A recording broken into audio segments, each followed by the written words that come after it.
thank you for joining us for our second in this series of Soundtrack to Success.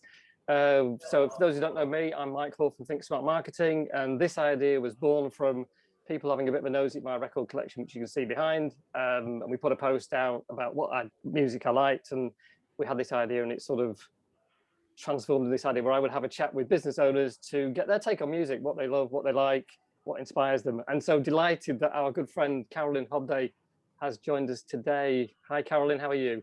I'm good, thank you. Thanks for having me. Oh, no, pleasure. I mean, we've chatted before. We could talk for hours, but we better not. So we'll keep it fairly short. So do you want to just, for those who don't know you and for those who might be watching the video later, do you want to just give an introduction to you and who you are and what it is you do? Yeah, so I am Carolyn, and I am the CEO and founder of a business called Maydey Limited.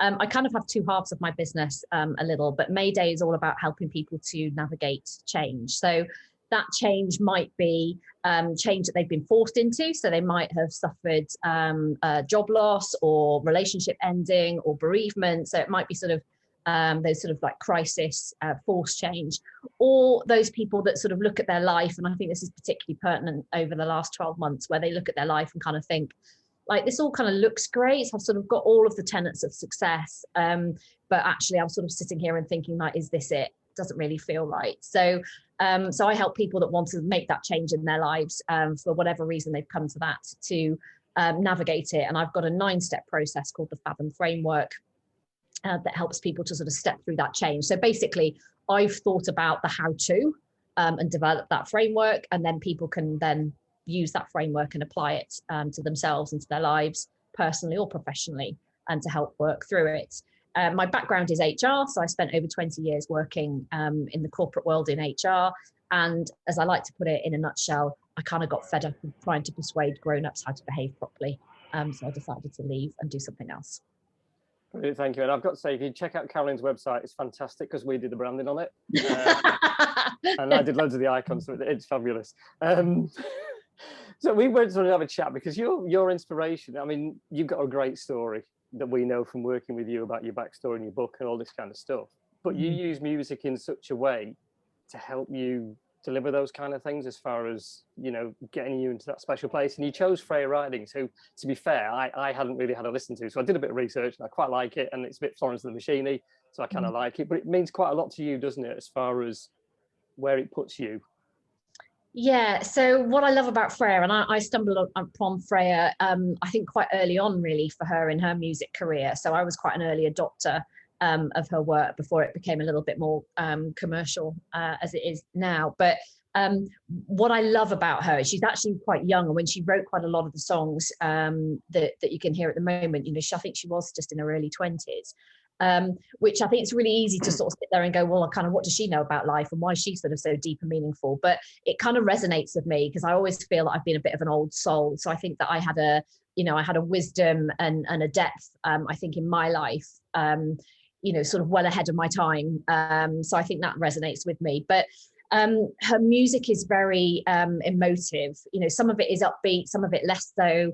But her lyrics, I think, really kind of, for me, they kind of really reach into my soul. And that's what I love about it. And I use it when I write. So I'm really familiar with her music. So I tend to put my headphones on, completely immerse myself in it. So I can sort of listen to her music without listening to it, if that makes sense. So I can just sort of sit with it in the background. And particularly when I write, so with my first book, which was my memoir, I just sort of needed to take myself back to the emotional places of what was happening, you know, at the times that I was writing about.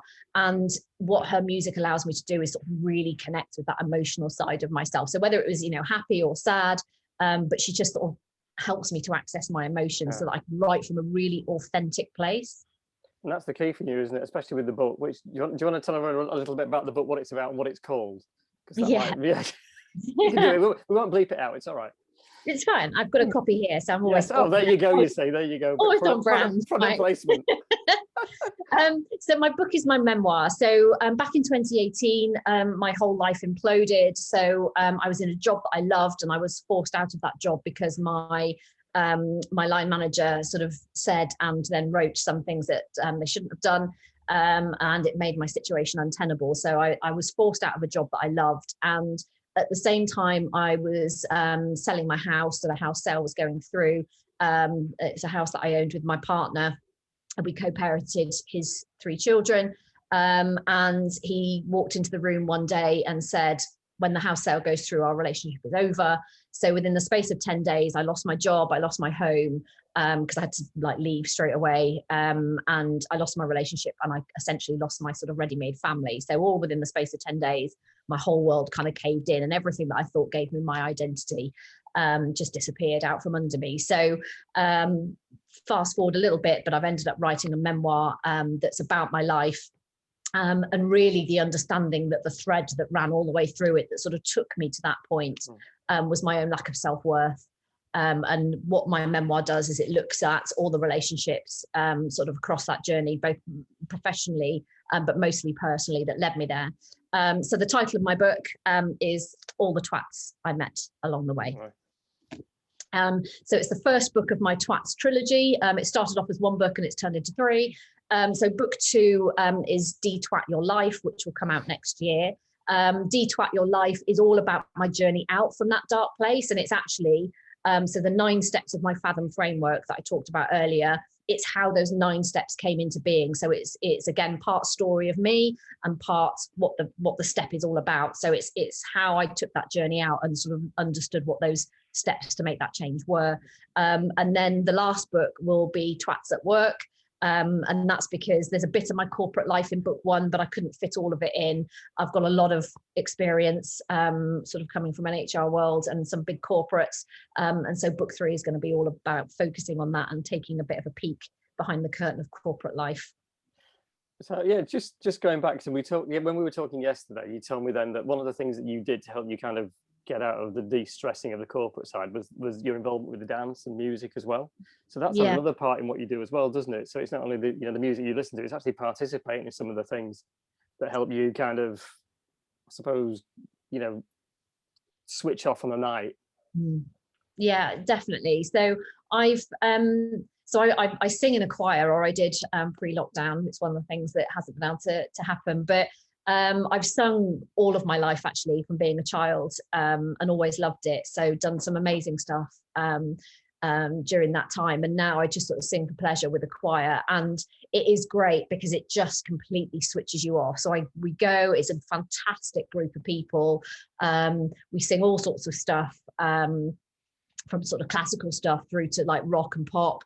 So it's a real mix of things. There's a great group of people. Some of those who massively were the people that helped me when everything sort of went wrong for me. And yeah, it's just that ability, because you just switch off, because you have to focus on what you're doing. And the same with my dancing. Again, I came to dancing quite late in my life. I wasn't one of these people that was, doing ballet at 3. I didn't get into dancing until into my 30s. It's something I always wanted to do, but just, never did. And I got into dancing, and I now dance. I do Latin and ballroom on a 1-to-1 basis with my dance teacher.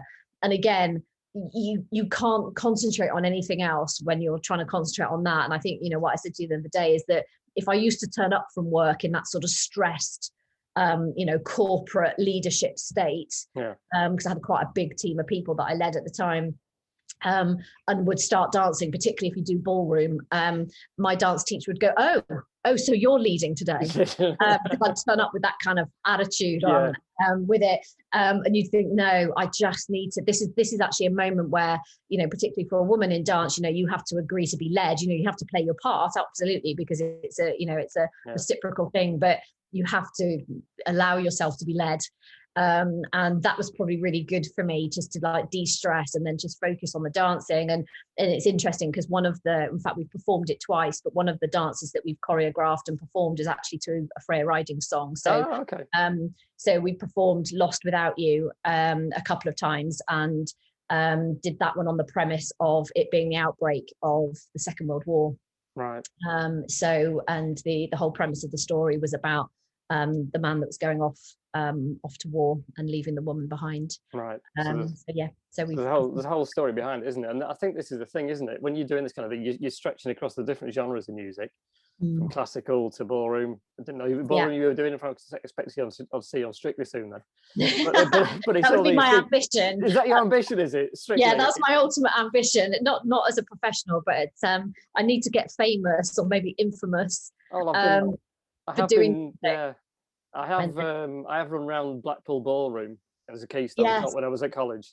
As part of but I was a bit drunk at the time. But that's I have been to the Tower Ballroom, but But you're kind of taking it across these different genres and having the different ways to. It's really helping you relax, isn't it, and get out of all those situations. That's really been such a power thing to you, hasn't it?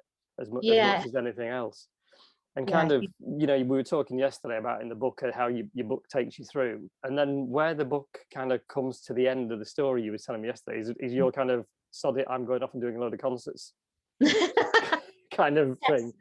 Yes. So just tell us a little bit around that, because I was fascinated that you went on this mission at the end of the book to just go for it.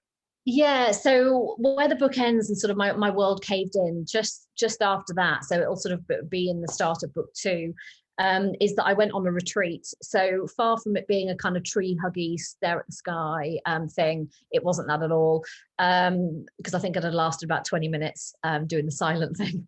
I can't see that happening at all, actually.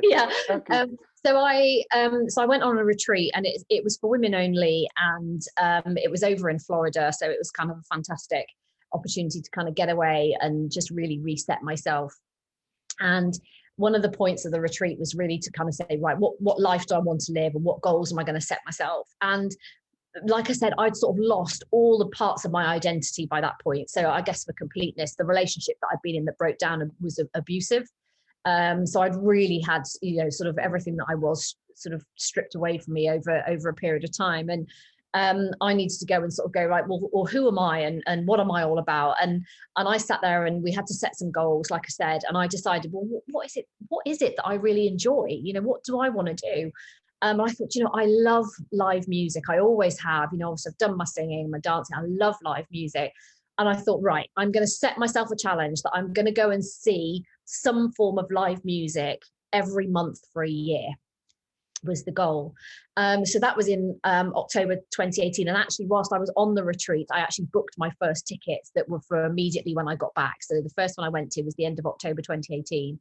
It actually took me through, I think it was almost 14, 16 months, because actually I think the last concert I went to was just before lockdown, or maybe the end of February, but just before lockdown started. So it took me like right the way through into the beginning of 2019. And I ended up seeing more than one a month at times. I had this massive journey. And sometimes I would book tickets and not even know who I was going with. I think, right, sod it, I'm just booking 2 tickets to this, and then I'll find somebody that wants to go.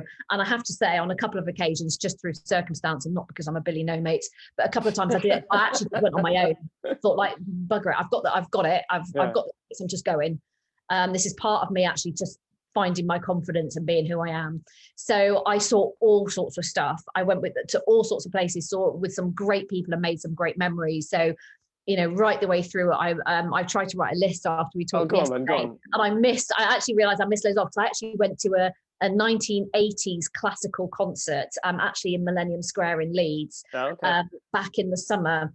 And that was amazing because they had all these icons from the 1980s singing live. So like Jimmy Somerville and, Carol Decker from T'Pau and all of the people sing, but with a classical orchestra, which I have to say was awesome. It was absolutely awesome. It poured with rain. It was one of the funniest moments of my life.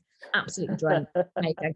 Well, I can relate to that. We saw Bryan Adams in Millennium Square, and it absolutely wetted it down. I was wetter than a fish's wet bits. It was horrible. It was actually a warm evening, so we were actually really lucky, but drenched to the skin.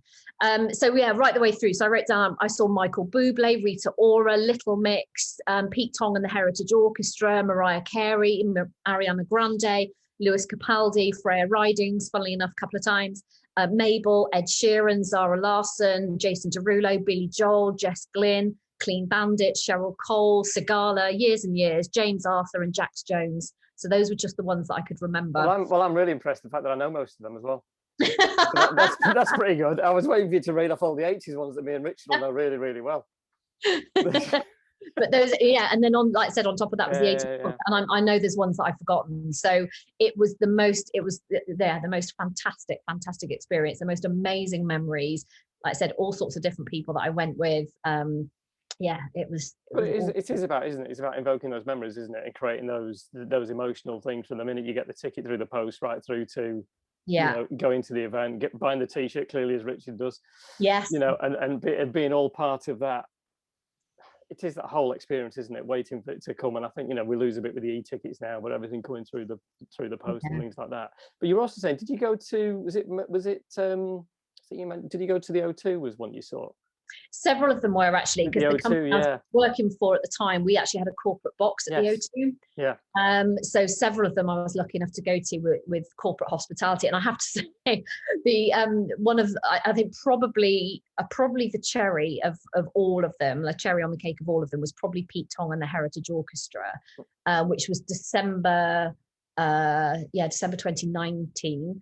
So I'd been going over a year at that point. And I went with my sister and my brother-in-law, actually, for my brother-in-law's birthday. So Pete Tong and the Heritage Orchestra doing their sort of like 90s classics was right in our sweet spot. Yeah. And what was even better is that you're with, like, what is it? Is it hold like 20,000 people, whatever? Go to.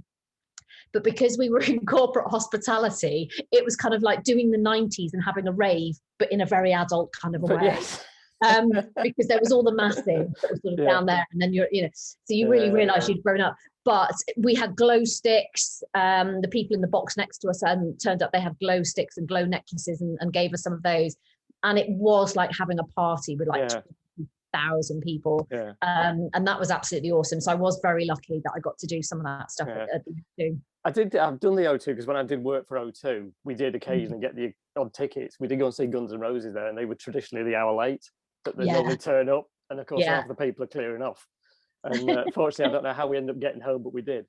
But I think that I kind of, when I got to stuff, and I've stood in the crowd, and you've stood sometimes in the, in the corporate hospitality, you get a different kind of feel, don't you? Sometimes you want to be down there, but there again, as I get older, I think I don't want to be standing up there for 2 hours before they come on anyway. So there is that element of it, but also having the corporate bit is quite nice as well, isn't it? It's kind of, you get the benefit of seeing it both ways. Yeah, and there's no queues for the toilets. Well, there is that. That's a big bonus, and that's and you sort of get older, a certain age in your life, don't you? Like, no queues for the toilets is probably your number one thing. It is a priority. It's a very heavy. It is a high priority. I have to. I'm with you on that one. Yeah, it's something that sadly we have to deal with. But I think. For me, it is that whole experience, and it is about generating those memories. And I'm sure Rich has got a similar kind of thing when he goes to concerts and things. And I don't know about yourself, Oriel, whether you've been to some, it is about that whole going there, enjoying the day, getting the tickets, the whole atmosphere, just to create those fantastic kind of experiences. It's just an amazing thing. And I think as well, I was lucky enough with the Ariana Grande. Again, that was at the O2, and I took my sister and my niece and one of my niece's friends, and we made a sort of bit of a weekend of it. And that was also great because I think for a couple of young teenagers, I think they had maybe done a concert before, but I have to been able to take them, not least in the sort of corporate hospitality stuff, which, like you say, massively privileged to be able to do, and take them to that and see them. Like, I enjoyed it. She was absolutely amazing, I have to say. But to see them enjoying it in that way, it just took it to a whole other level, because we talk about it still now, it's a real experience, I think, for them, and being with them, and that sort of giddiness that they had, and like you say, going and buying the merch beforehand, and and Ariana Grande's thing, obviously, unfortunately, because of the Manchester incident, her thing pre-concert was very much because you couldn't take bags in and stuff like that, but they were selling all these like see-through like plastic like bum bag type things and whatever with the Ariana's stuff on it. So they'd been shopping before we even went went for the week away for the weekend. So like you say, that build up for them, they'd been and sort of bought their Ariana Grande sort of merch beforehand, and then before we even went away for the weekend, and that whole build up bit was brilliant. And I think that's something that we're all looking forward to. I think when once everything starts coming out of lockdown and we can start going back to concerts, having that whole thing is just really kind of key. And I think it's great when you can take the young ones along to get them to understand it and see things and get the whole experience about it. It's just fascinating. I think it's just just a real eye opener. It's about sort of having those different experiences as much as anything else, isn't it? Yeah, it's about growing confidence, I think, as well. You know, it's like all of those things grow their confidence, that they're able to deal with that, deal with crowds related to it. You know, even, you know, I think deal with sort of public transport stuff. You know, going on the tube and all those kind of things. Then, you know, I think all of that is character building stuff. Yeah. And I think also as well is opening them up to the different types of music that's available. I remember, you know, when I was at school, it was like that if you had to like a certain band, and if you didn't like them, you're a bit weird. And it's like, oh, but now as you get older, and I certainly over kind of lockdown I've been listening to all sorts of different stuff. Your music kind of changes as you get older. You know, the different kind of things you like and what you kind of go to. You know, you go to, because you were talking about, you know, you do a lot of podcasting. You know, we're honoured to have you on here as a highly prolific speaker. But you were saying about how music works for you to kind of get you in the right mindset. Yeah, absolutely. So like sometimes when I'm you know, when I'm coming and doing some of this, you know, if I've been like working on something and I need to sort of shift my mind to a different place, or just like get those energy levels up, because you need to do, you know, particularly at the moment with everything being virtual and even as, you know, interviewer and interviewee not in the same place, so trying to sort of get that, you know, that energy needs to come through. That I'll put my headphones on and leap around my flat. Because I've spent an awful lot of time here. At the minute, she just tidied it up before we came on live as well. So she's a bit worried there's some dodgy stuff hanging around. Just have to make sure my undergarments don't drag on the feet. Exactly.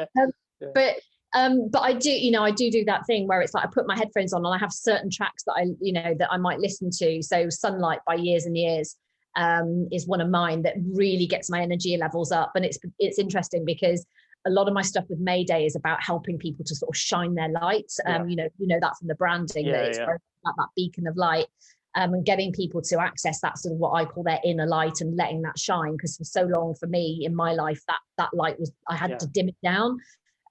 So I found in the access to that. So I think probably Sunlight by Years and Years really exemplifies that for me. It's all about, you know, what it says on the tin, really about letting that light shine. And I think I listen to that quite often, particularly when I'm going out to talk about Maydey, just to give me that lift and that boost, because it gets me in the right mindset for it. It'd be no good listening to the Smiths, will it, before we came on here?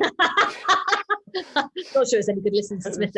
I do like a bit of the Smiths. I have to say, but listening to Having Those I'm Miserable Now before we came on here is probably not the best. Yeah, not really work. It wouldn't really kind of work. I think it's your point though, is that I have to be honest, as I've got older as well, and I think you probably, you know, you do just, I don't know, just I guess as somebody puts it, like give less fucks. But I just say that on here. We can't say that on here. I'm not sure if we can. I think we can.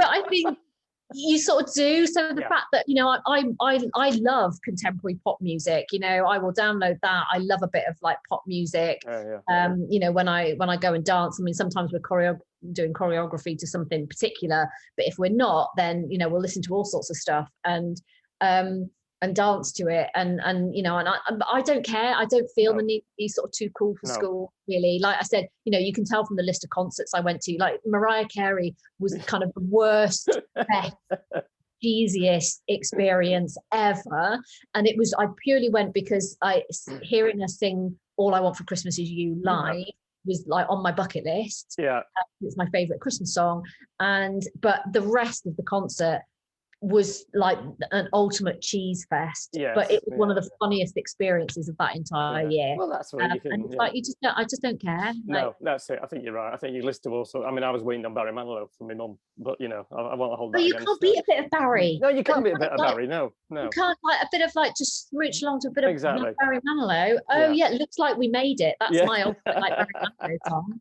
Yeah, definitely. Oh yeah, so that's in my repertoire. There's all sorts of stuff. Yeah, so I want to just touch on something that we talked on yesterday, because you know we talked about getting the things through the post, and we talked about we've got to tell this is great. I love this. We're all about from the, you know, we said about the concerts and things like that. It's nice to receive stuff through the post, and it's all touchy-feely and all that kind of stuff. And we think these days that I'm Rich and all like this, because it's all around print, is actually we're missing a trick by not sending things out in the post. Yeah. And you received a nice handwritten letter the other day, didn't you? And I thought, did. This is a perfect customer touch point. Oh yeah, yeah. Want to just tell us a little bit? I don't want to use the word touch point. No, all right, that's probably wrong. Just want to say that.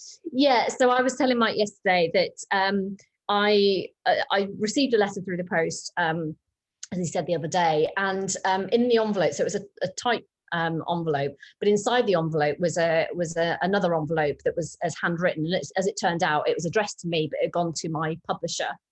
So I thought, oh yeah, you know, just to think, oh, you know, as I was opening it, yeah, it's probably like to do with the book. And inside it were 2 sheets of A4. There were 2.5 sides of A4 handwritten letter inside, and I started reading this letter and thinking, it's different, because it started off with, "Hey Carolyn, how you doing?" As Joey used to say in Friends, was the start of the letter, and then went on to say that how the person had been woken up that morning by the sounds of Alsatians barking. So I got sort of about halfway down the first page and thought, yeah, I have no idea where this is going or what this is about. And it was at that point that I decided to look at the top and think like who it was from. And it turned out that it was from Her Majesty's Prison in Durham. So I'd been written to by a prisoner who'd read my book and decided that he would write to me and sort of tell me that he enjoyed the book and try and strike up a relationship with me. Turns out that he said that he's got 2 years left to serve of his sentence, but had actually already served 23 years. So sort of got to thinking that possibly, yeah, he might be in there for something pretty awful, because you normally serve about half of your sentence. So if he's in there for 25 years, imagining that he's not done anything particularly sort of light. So yeah, so a friend of mine did Google him actually, and it turns out that he'd appeared in a national newspaper because he'd written to some girl who'd been on telly before now and completely freaked her out. And it ended up in the newspaper. But yeah, turns out that he's a drug lord who then got found to have murdered somebody as well. So yeah, a handwritten note, yes, is always really yeah, welcome. It's a nice marketing touch point. I feel that it's a nice touch. Yeah, he did say that he would be happy to exchange thoughts and ideas with me. Yeah, if I was so we'll be posting this video to him so he can see it. Yeah, can you please blank out my flat? He has no way of recognizing where I live. So on that note, then I think we might finish it on that one. Yes. No, on handwritten notes. Yeah, no, it's been brilliant, Carolyn. Thank you so much for taking the time out. It's been great to get your insight into your thoughts on music, how it inspires you, how it's helped you get through your, you know, the talent things that you've done, write your book, and all the concerts and things. If anyone wants to connect with you outside of here, what's the best way for them to do that? So LinkedIn is always great. So that's good. You can find all of my stuff and access to my websites on LinkedIn. But if not, I'm at www.maydey.co.uk. Brilliant. So thank you for joining us. Thanks for you guys for joining us as well. Our next one is coming up in a month's time. And I have just got to check to see who's coming up, because I think it might be Graham Shears who we're talking to next time. But thanks again for joining us. Really appreciate it. And thanks again, Carolyn. It's been great talking to you. Thank you for joining us. And we'll see you in a month's time. Cheers, guys. Thank you. Bye. Bye.